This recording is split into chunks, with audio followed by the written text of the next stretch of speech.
Hello everyone, my name is Marielle Derrit, and today I will be discussing about polarity of molecules.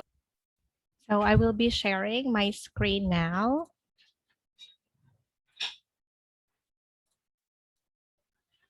All right, here. So this is physical science, polarity of molecules.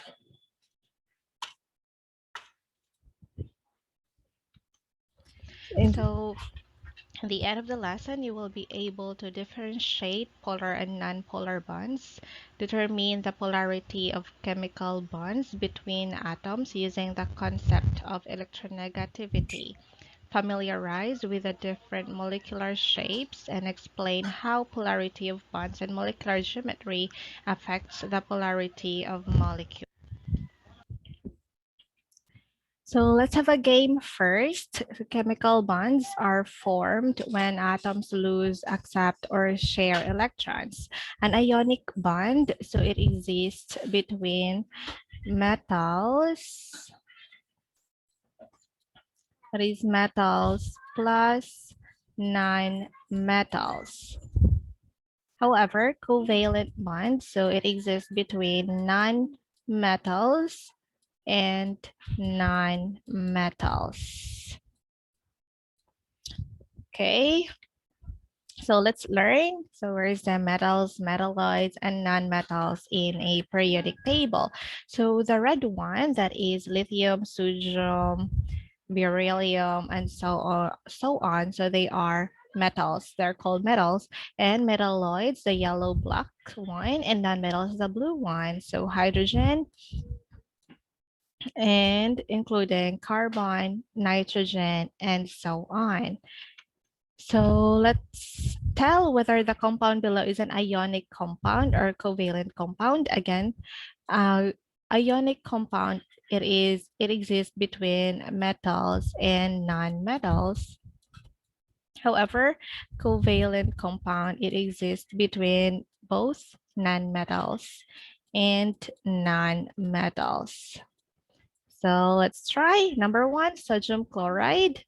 So here is sodium and chlorine. So this is metal and non-metal. So this is ionic compound, correct. Next, nitrous oxide.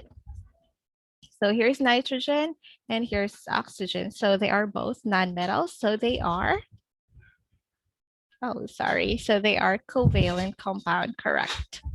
Next one, carbon dioxide. So here is carbon and here is oxygen. So they are both nonmetals, so they are covalent compound. Correct. Next, this is phosphorus pentachloride. So let's find out. So phosphorus, here is it. Here it is, and chloride. So they are both nonmetals. So that is covalent compound, correct. And the last one, calcium chloride. So here is calcium and chlorine. So calcium is metal and chlorine is non-metal. So they are correct, ionic compound. Very good. Now, good job. So let us proceed. Are you ready? Okay, so here let's learn the difference between polar and non-polar molecules. So polar molecules, they have electronegativity difference. So let me type electronegativity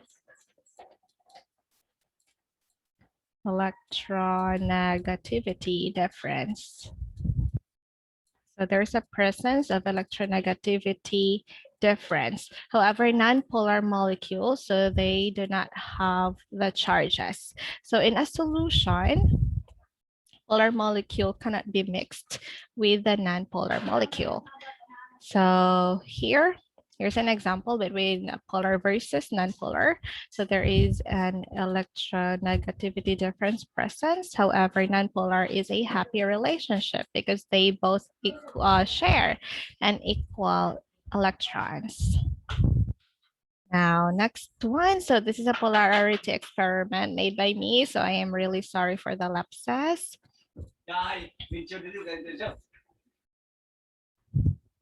Okay. So, moment, please. Okay, here, please listen. So first, this is vinegar. Let's forward this one.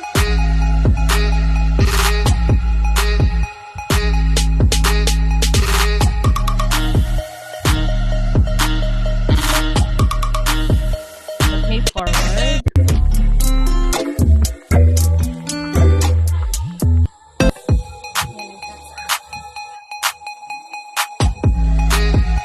Experiment A. So this is 1 cup of water and 5 tablespoonful vinegar. It's so clear. Next, experiment B. Look at this one carefully. So that is 1 cup of water plus 5 tablespoonful of oil. Alright. Let's proceed. Experiment C. So that is 1 cup of water plus 5 tablespoonful alcohol. Next, experiment D. So that is 1 cup of vinegar plus 5 tablespoonful of oil. Okay, next, experiment E. So that is 1 cup of vinegar plus 5 tablespoonful alcohol. And the last one, experiment F. That is 5 tablespoonful of oil plus 5 tablespoonful of alcohol. All right. Okay, so questions, what can you infer from this experiment? And number 2, identify which molecule is polar and non-polar. So let's learn that one in the next slide. Okay, so polar molecules, for example, it's a pyramid-shaped or V-shaped molecules, and in a solution, example is water, glucose, vinegar, alcohol, and so on. Non-polar molecules, of course, fats, petrol, oil, gasoline, and many more. So there are two factors affecting polarity of molecules. The first one, the polarity of bonds based on the electronegativity difference of the atoms involved. B is the valence shell electron pair repulsion theory, or VSEPR theory. So like in this example, polarity of bonds and electronegativity, it means that there's a measure that is a relative tendency of an atom to attract electrons to itself when chemically combined with other atom. So for example, both players are equally strong. So they have a happy relationship because they share each other's energy. Now, however, when there is a weak player and a strong player, so of course, a strong player can pull the weak player to himself. So that is what happened to a more electronegative element. So it will attract more electrons. Next, so this is Pauling electronegativity value. So please look at the numbers. So kindly observe carefully what happened to hydrogen downward. Please look at the numbers. Is it increasing or decreasing? Yes, correct. So it's decreasing. Next one. So let's look at from left to right. So what happened to the values or to the numbers? Is it increasing or decreasing? Yes, exactly. It is increasing. Okay. Now, there are 3 types of bond.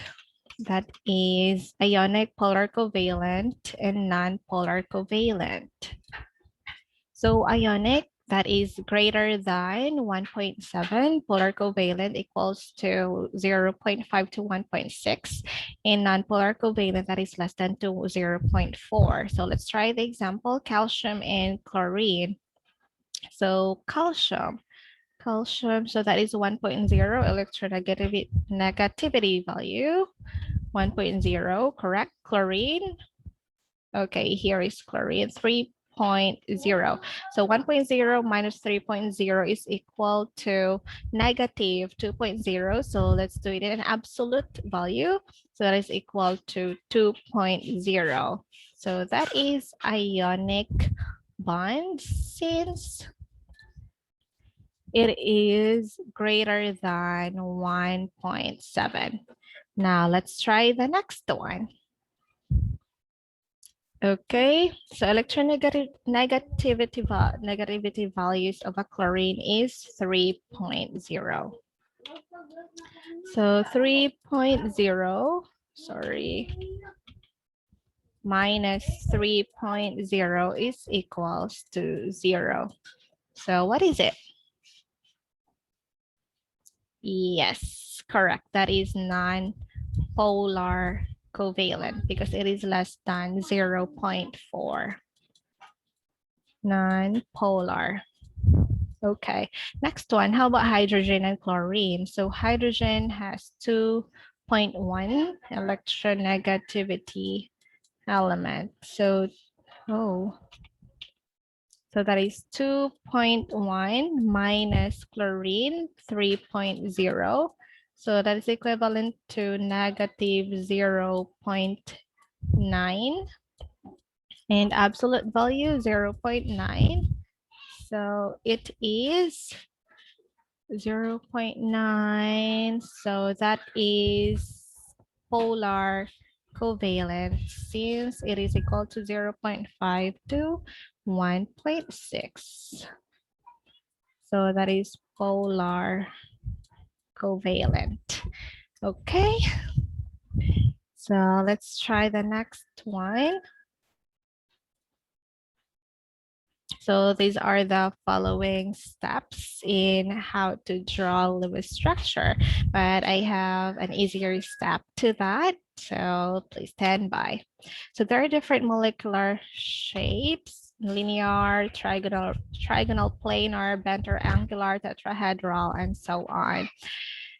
So here, how to know the valence electron of an element. So let's have this one. 1, so hydrogen down, lithium, and so on. Then 2, down, 3, 4, 5, 6, 7, 8. Like for example, how many valence electron in a carbon? Yes, great. There are 4. How about how many valence electron in a beryllium? Yes, perfect. There are 2. So let's continue. Let's try. So these are the steps for drawing a Lewis diagram. So the first one, let us all count all the valence electron. So for example, that is boron trichloride. So how many valence electron in a boron?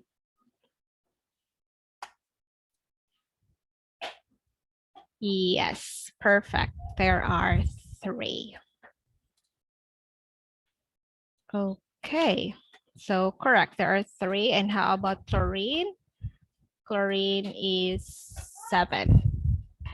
Okay, 7. So there are 3 chlorine. 7 times 3 is 21, and 3 times 2 is 3. So 3 plus 21, that is 24 valence electrons. So we need 24 valence electron to complete our Lewis diagram. Next one, determine the central atom. So let's locate which is the least electronegative element. So the least electronegative element is boron. So let's put it in the center. And there are 3 chlorine, Cl, Cl, and Cl. Next one, let's draw single bonds to the central atom. So 1, 2, and 3. So take note, a dot represents 1 electron. Line represents 2 electrons. Okay, so how many electrons have you used up? There are 6, correct. 2, 4, and 6. Okay, so 24 minus 6, that is 18 valence electrons left. So there are 3 chlorine. So let us distribute 18 electrons equally. So we need 6 electrons in each chlorine. So 1, 2, 3, 4, 5, 6, 7, 8, 9, 10, 11, 12, 13, 14, 15, 16, 17, and 18. Perfect. Let's try number 2. So that is carbon dioxide. So how many let's determine first the valence electron of a carbon. All right, carbon has 4, correct? So 4 times 1, that is 4. How about oxygen?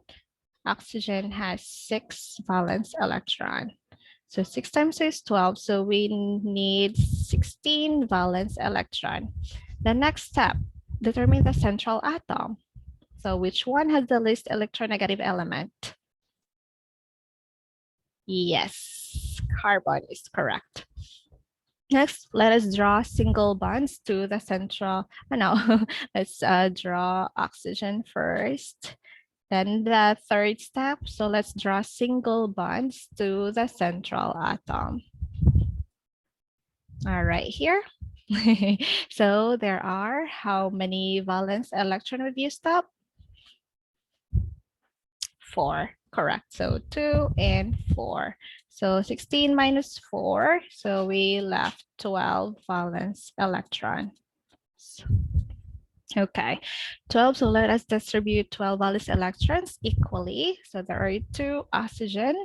So 12 divided by 2, 6. So let's start. 1, 2, 3, 4, 5, 6, 7, 8, 9, 10, 11, 12.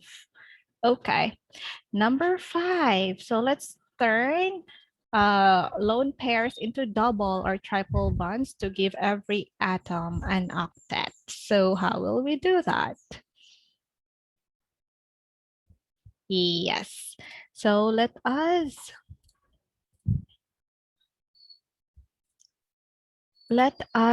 erase 2 bonds in the oxygen and let us form it into a double bond. So perfect. This is how it looks like. Okay, so let us proceed. So this is another technique in how to determine a polar and non-polar molecule.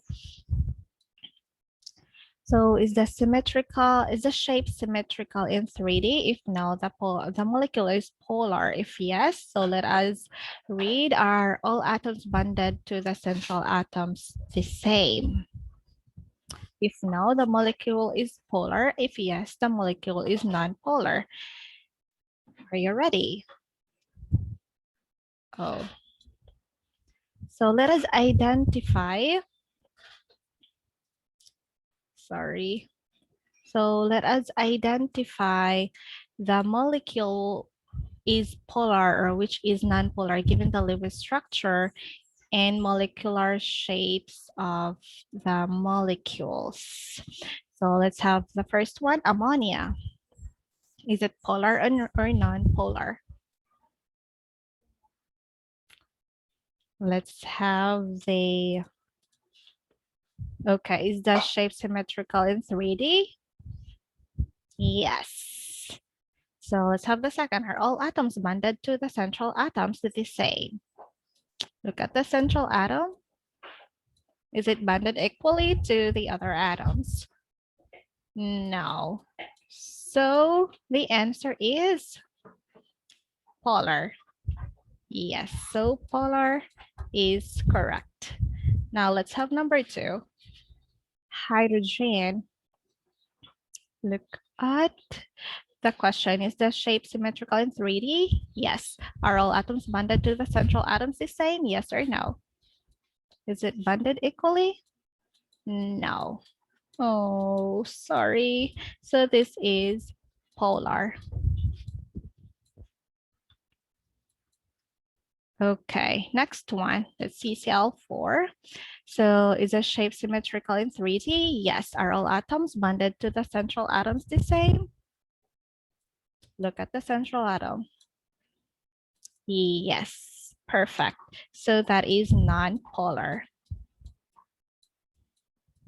Oh, that is non-polar. Now let's have the next one. HBr, hydrogen bromide. So is this shape symmetrical in 3D? Yes. Are all atoms bonded to the central atoms the same? Look at this one. Yes, correct. So that is non-polar. Great job. Okay. So let us continue. Well done. So thank you so much for watching this video. I hope that you learned a lot. And that's all. Thank you. Goodbye.